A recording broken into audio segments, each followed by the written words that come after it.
Okay, hi, I'm back. Sorry, I had some type of insane coughing fit for a second there.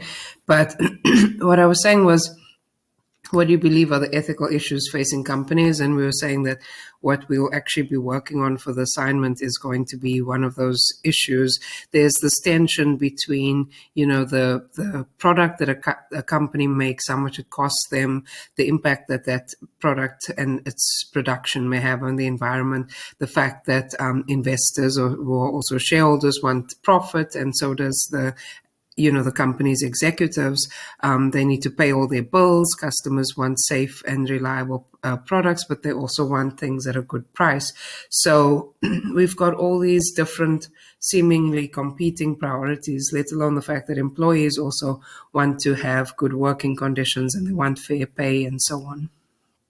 So we've already discussed what a code of ethics is, and whistleblowing. It's just if you are working somewhere and you realize that something is gone wrong, that that a company is doing something wrong, that you can actually inform the government and other or agencies within the government about what has happened, and most of the time you'll be protected in some way.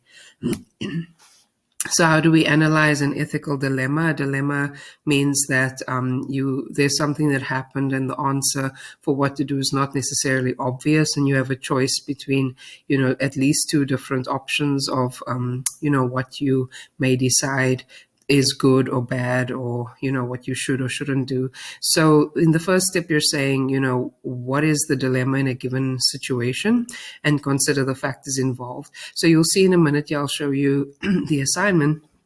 And basically what we're saying in the assignment is that companies are making these clothing products, and they are very much on trend. They're low cost, they move quickly, so as the trends change, these clothing products are changing all the time, so that people can actually be wearing what they consider to be fashionable at any point in time.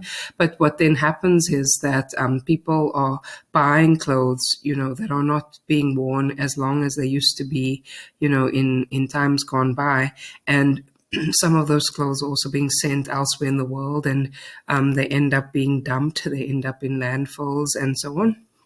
So if I want to, go to H&M or, Forever 21, maybe I want something that looks great and is on trend for the spring.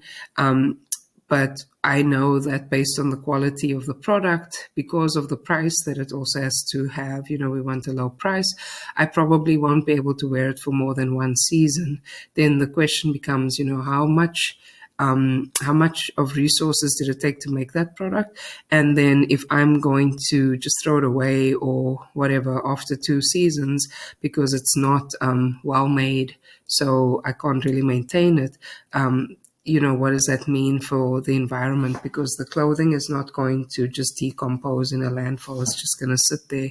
On the other hand, the companies that are making these clothes and have such high demand for them, they are employing people, they're creating a lot of jobs, they're making value for their investors, they are giving the consumers what they want. Some of these companies also have like parts of the company that actually help the community and so on. So I guess the point is that an ethical dilemma is where the answer may seem obvious, but it's not necessarily as obvious, and you kind of have to debate and argue with yourself or with someone else, or if you're writing an essay, you argue in the essay, what are some of the good points about this? What are some of the things that are not so great about this? And so you have to think about the impact, not just on yourself, but what's the impact on, the company? What's the impact on the environment? What's the impact on a community? And what are all the different options that are available? Maybe I can say, well, I'm never going to buy any of these like well-priced fast fashion items from these companies. But then I have such a strict clothing budget that then means that I just won't be able to buy anything, because if I try to buy something more expensive, I might not be able to afford it. But there are other options. So if I was thinking about this for myself, there are other options which people do. You can, there are groups that you can join. So if I was arguing this out, I'd say to myself, well, is it possible to join this? There are these groups called Buy Nothing on Facebook, where you can actually, or well, they're not just on Facebook, but many of them exist there, but they're for different communities. So you can decide that you're going to look there first before you try to buy anything. You can go thrifting. You can also rent clothes. I've been doing that now recently, where you are renting the clothes for a certain amount of time, and it means that you don't actually have to keep buying, things, and so that's also an option.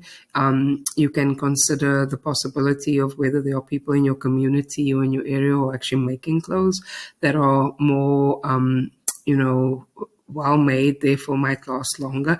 And I'm sure you guys can think of any other options. I mean, I have small children, so small children grow out of their clothes really quickly. So I often swap clothes with other people that I know. If their child is slightly older or slightly younger than mine, then we'll just exchange between each other, so we don't have to keep buying clothes.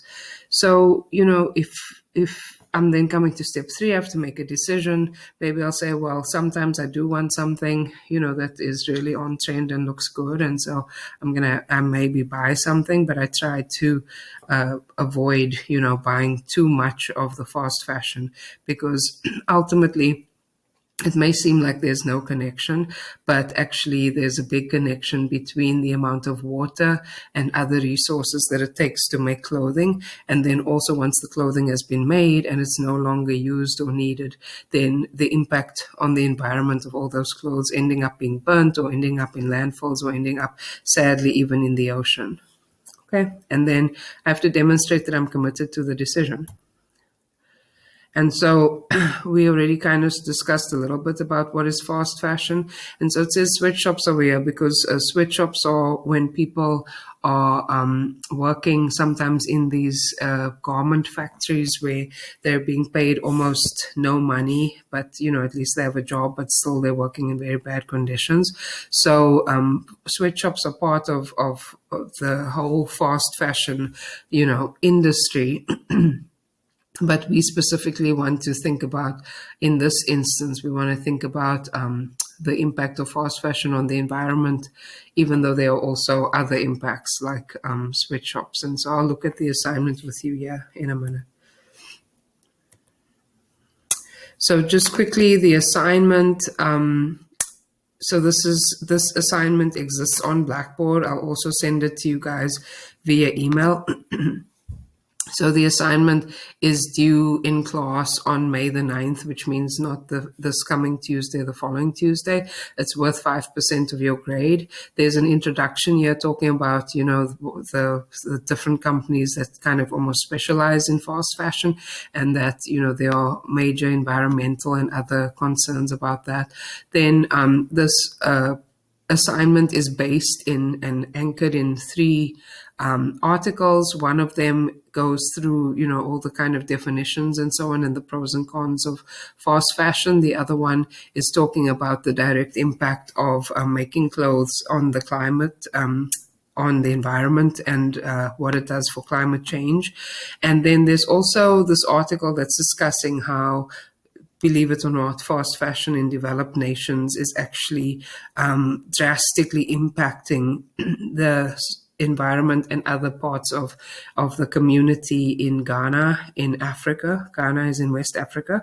So, part of this assignment is for you not to only be thinking about what you are doing and how your choices might impact your own life, but you also want to be thinking about how our collective choices as a society might be impacting not just our lives or our community, but also people who are actually pretty far away from where we are.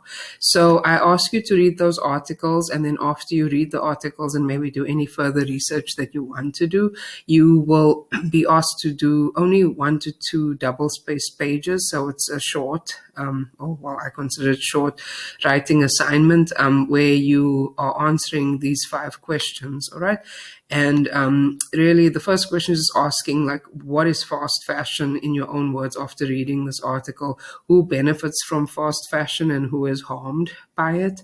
And then the second one, we're talking about what is the impact of fast fashion on the environment, and should we be concerned about this issue? Why or why not? Remember that you are trying to argue both sides, meaning that you can't just say like, oh, fast fashion is the worst and no one should be wearing any clothes. Besides the fact that that's not possible, that's not a very well developed argument. You need to be thinking about both sides of the story, right? Some people might say it's not great because of all these things that are going wrong, and then other people are like, well, all these people have jobs as a result of, and we can buy clothes at cheap prices as a result of fast fashion. So, think about both sides. And then we ask about, the fact that the United States and other developed nations are dumping all these clothes in Ghana, and why was that happening, and why is it potentially a problem in terms of the environmental impact on Ghana. And I mean, if we're 5,000 miles away from Ghana, here in New York, does it even matter that we are dumping clothes there? What do you think? And then the last part is just saying, what 2 to 3 steps might someone who is concerned about the impact of fast fashion on the environment and climate change take on in their own lives? Now, I understand that, like, we have a lot of other problems, like things are real. Maybe you're like, why should I care about, the fast fashion thing? I'm just buying a t-shirt and moving on with my life. And all I'll say is that some of the impacts of these things may not necessarily even manifest in our lifetimes, but we are certainly leaving the planet worse off for, a lot of people if we decide that none of this is our concern. So you don't have to be like, okay, I'm going to join every environmental group, under the sun. That's not what we're saying. But what we are saying is what is 1 or 2 steps that you could potentially take, right? Or 2 to 3 steps, I guess, that you could take. Here's some submission guidelines about the font size. It should be double spaced, 1 to 2 pages. You need to have references. So, I've showed you how to reference the articles that we already have listed above, but if there's anything else that you use, you should cite your sources, and you can have you should have a references page to show that. You will start working on this assignment in the studio hour on Thursday. So please take the time to read the articles and start working on your response. And you need to type your response in a Word document and save it and have it ready, because you're going to submit a hard copy to me. And after that, you'll upload a copy on your ePortfolio as well. And please, before you submit the essay, make sure that you've answered the questions, that you've proofread your work, and look for any errors. If you have problems with citation, here's some help for your citation. All right, you know how to reach me. If you have questions, you can ask about it, and I'd be happy to help.